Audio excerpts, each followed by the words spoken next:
Voting, millions of Americans have already cast their ballot thanks to early voting. In Alabama, we don't have that option.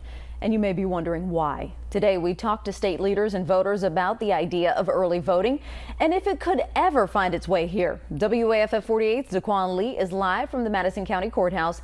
And Daquan, our current Secretary of State has made it very clear he's no fan of early voting.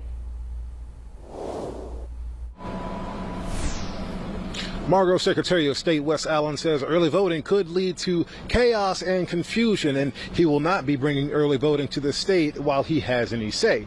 Meantime, I spoke to voters who were overwhelmingly in favor of early voting, and their reasons why were clear. Only 3 states in the U.S. don't offer some form of early voting. Alabama is one of those 3.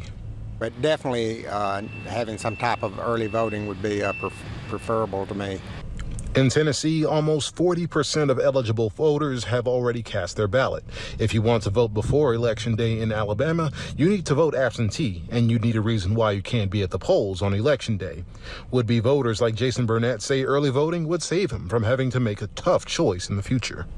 I live in one county and work in a different county, and it's problematic to get home in time to vote. So I would definitely support that. Unless I took off work or made some other kind of sacrifice, it would be hard to vote for me.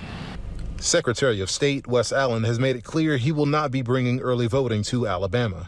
In a statement, he says, in part, initiatives like no-excuse absentee voting, unsolicited mass mail voting, curbside ballot drop boxes, and same-day voter registration can lead to chaos and confusion like we have seen in other states.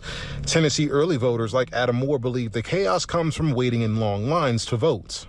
I knew that the lines were going to be at least a couple hours of standing as we got closer to the elections. So early voting enabled me to stand in line for only about 20 minutes. Allen's predecessor, John Merrill, says even though many may want early voting, he believes the data shows it will just make voting easier, but it won't increase turnouts.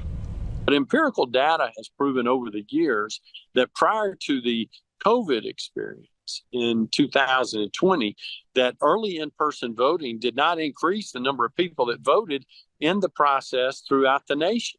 It simply allowed those people that were voting early to vote earlier than they would on Election Day.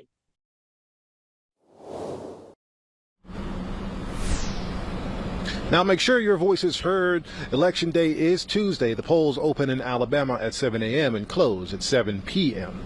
Reporting live from downtown Huntsville, Daquan Lee, 48 on your side.